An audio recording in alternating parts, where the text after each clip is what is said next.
When networking was new, there were lots of different proposals offering solutions as to how computers could be connected. Some suggested a long wire bus structure. This is where all of the nodes, as they are called, are connected in a washing line format. Others preferred to use a ring format that was useful as the system could continue to operate even if there was a break in the cable. Others preferred a star structure where all of the nodes were connected to one very fast central point. As with many new technologies, there was a long battle between the competing technologies. Ethernet finally emerged as the winner, even though many knew it was not the best technical solution. This is often the case in the commercial world. Ethernet. The original Ethernet design, invented in 1973, used expensive copper coaxial cable, 10mm thick, that could extend up to 500 meters in length. All of the nodes on the network shared the cable to transmit and receive information. The cable will carry data at the rate of 3 million bits per second. By the time it became adopted as an international standard a decade later, the rate had increased to 10 million bits per second, which was considered to be very fast at the time. Today, the technology has progressed to the point where much cheaper twisted pair copper cable is used, which carries data at the rate of up to 1 gigabit, 1000 million bits per second. Protocol. In a classroom, if everybody speaks at the same time, then little communication is possible. It's easier if people raise their hands and speak when chosen. In this way, everybody can hear what is being said. This happens on a computer network too. Every user, every node, is selected one at a time to transmit, so all can hear. The rules by which the nodes communicate on a network is called a protocol. In the ring system, an electronic token was passed from node to node. A node would have to wait until it received a token before it could transmit.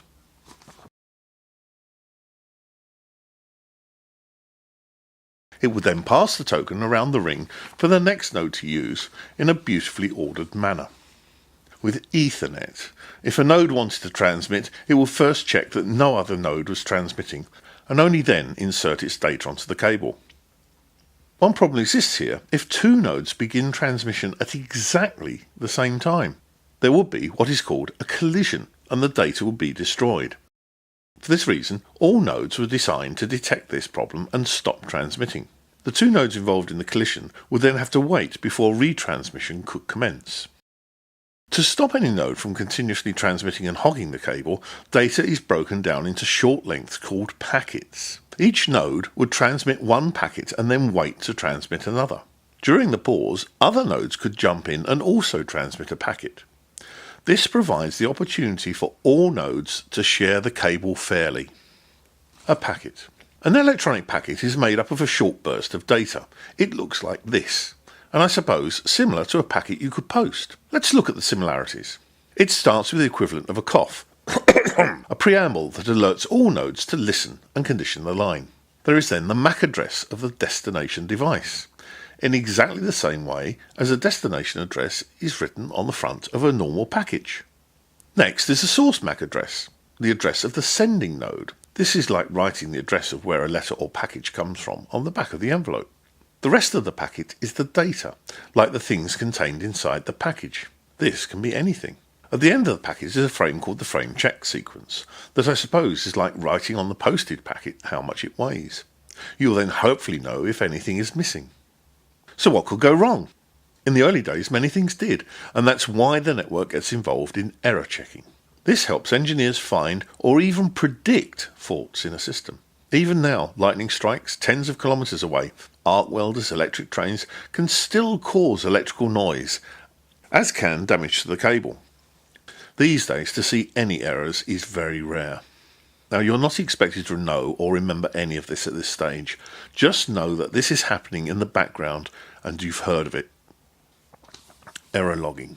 If we look at the information that ifconfig displays, we can see the details the network collects.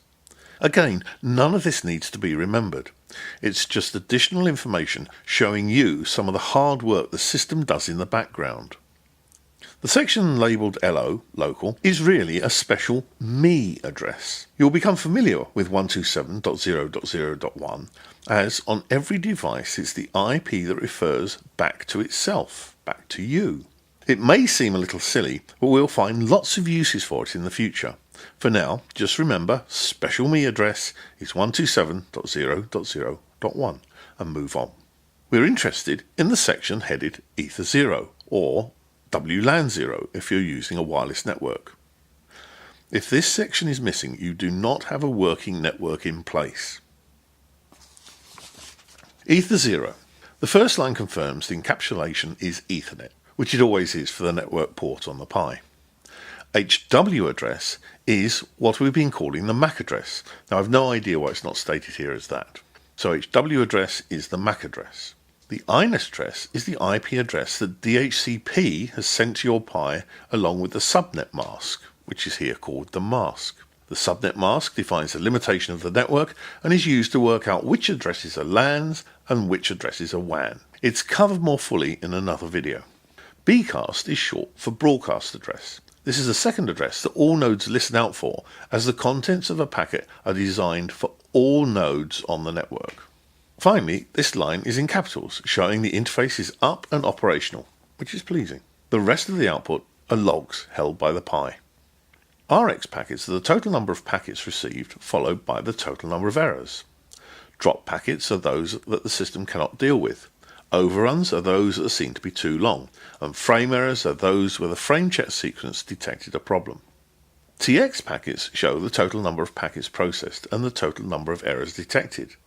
The carrier errors referred to the problems with the way the system dealt with the digital cough at the front of the packet.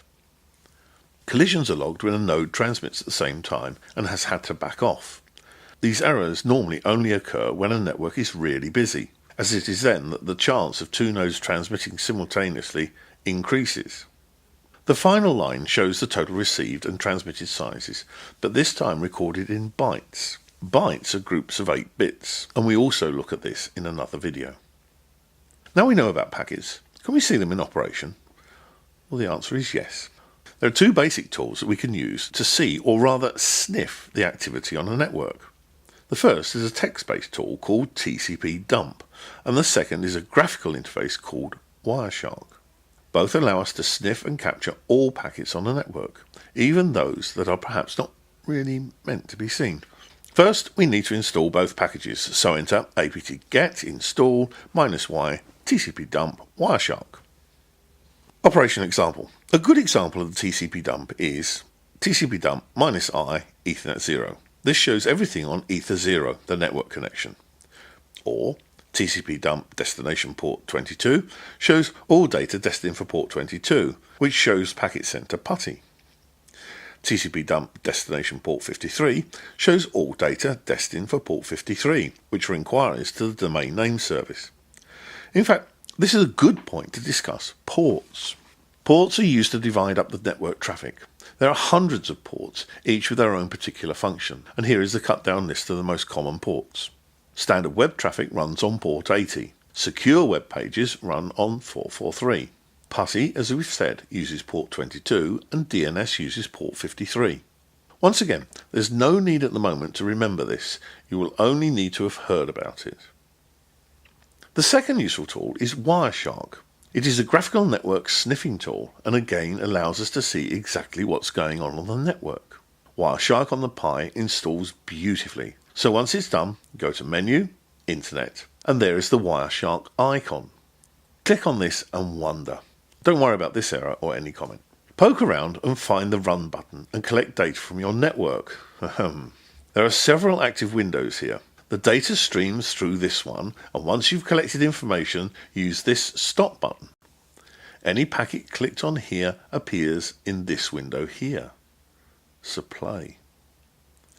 The columns here show the item number, the time, the source address, the destination address, the protocol, length, and info that we discussed earlier in this video. Clicking on these headings sorts the packets into ascending and descending order.